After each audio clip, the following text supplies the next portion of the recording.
Merry Christmas, everybody. I was told to, suggested to, whatever you want to call it, do a video on my new dirt bike by Bear MCH. I'll hopefully add a link to his channel in my description if I can figure that out. I haven't done that yet, but I was just going to cover a few things that I've done to it since I've owned it. First and foremost, most important to me, behind this cover, if you take this cover off, inside, first you got to open the air filter, then there's two bolts, take this cover off. So everybody on the internet wants you to buy a brand new fender and tail light assembly if you want a brake light back there. Well, if you follow the brake light line, the wiring goes right up inside the fender here and then comes out over here. And you'll notice it's got 3 wires over here, and it had 2 wires over here, and I plumbed in this extra red wire right here. What that red wire does is it's going to go from a switch first on the rear brake lever. I'm going to put a switch over there. I'm going to wire that switch into the battery. From the battery, it's going to go the switch through the switch to here. So when I step on the rear brake, it'll light up that tail light.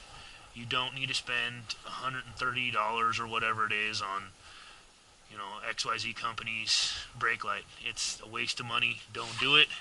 You can do it yourself, and you can do it cheap. So, do not buy into their junk. You'll also notice this right here. I have a battery tender lead. Conveniently enough, it goes right through this hole. So when I park my dirt bike, I can always plug it into the battery tender junior. Love that. Moving on, I got these bark busters. Now when I bought these bark busters, I was really concerned. I wasn't sure that the bark busters were going to match the motorcycle. Well, as you can tell, they came in spot on. I can't believe it.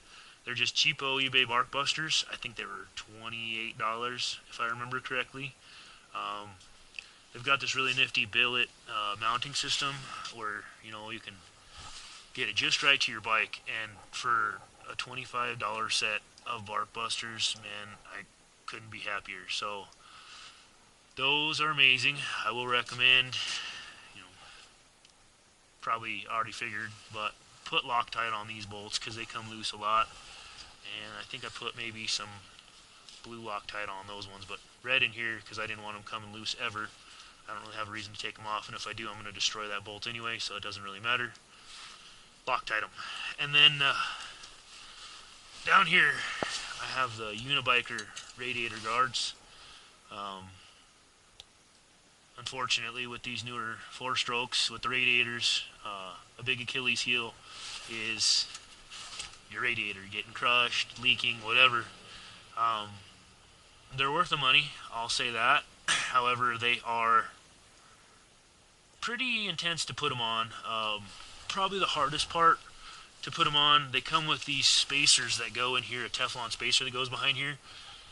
You have to bend them and form them all weird and everything. I ended up trimming. You can see right there, I ended up trimming, and then right there I also ended up trimming, and then there's a lot of support behind this fairing that you have to trim off too, to get it to fit back to a factory look.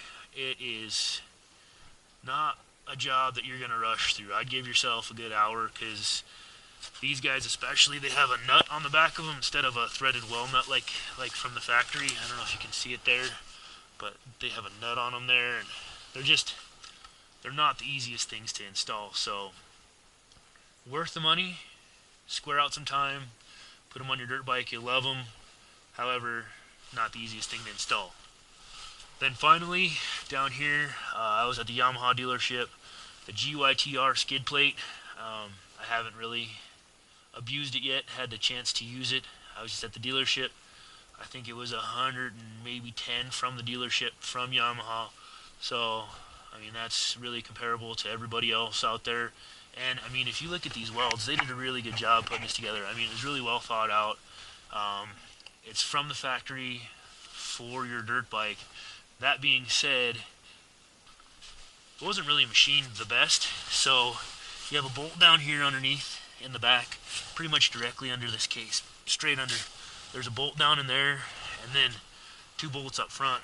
And when you take off your factory skid plate, right about in here, there's going to be a rubber spacer for the plastic factory skid plate. You take that out of there, and even so, with that meat being out of there, I really had to finagle it to get it on there, and it was a real pain in the butt. So I think if I remember correctly, what I did was I put the bolt back in here first, really loose, and then I actually had to get a 2x4 and a jack and kind of jack it up and wiggle it back and forth to get these two bolts in. I mean, I could always take a drill bit and stretch the holes out a little bit, but peace of mind where you're not going to get stuck out on the trail. You're not going to lay it over and take this out. You're not going to take out your water pump or any of that. Good peace of mind for the trail. So ho ho ho, Merry Christmas to you all. Just kind of wanted to do a holiday special, and thank you so much for watching. You have no idea what it means to have people out there that you can depend on, and then people depending on me as well. And we're a great community out there on YouTube, and I appreciate each and every one of you, especially if you're making videos to help out the cause. So Merry Christmas, enjoy.